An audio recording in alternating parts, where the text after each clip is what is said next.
m'appelle Pierre, je travaille au Parc naturel régional du Haut-Jura, spécifiquement sur la préservation et la réhabilitation des tourbières.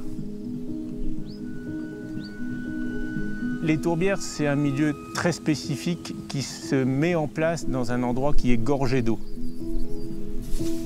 La structure de la tourbe est très particulière. Elle est composée de fibres de végétaux qui sont accumulées au cours des millénaires et qui ne se sont pas dégradées. Les tourbières, en stockant les fibres de végétaux sur le très long terme, créent un immense stock de carbone qui est piégé dans le sol. À l'échelle de la planète, c'est à peine 3% de la surface, mais c'est plus de 30% du stock de carbone des sols.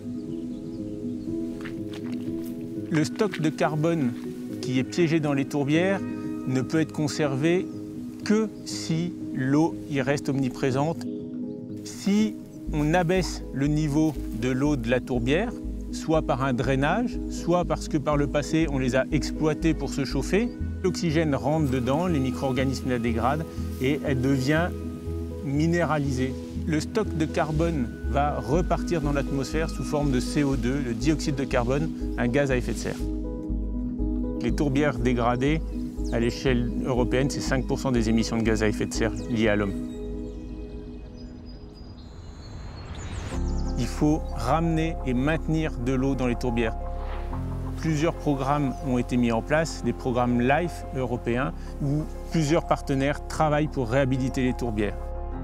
De 2014 à 2029, c'est 120 tourbières qui seront réhabilitées.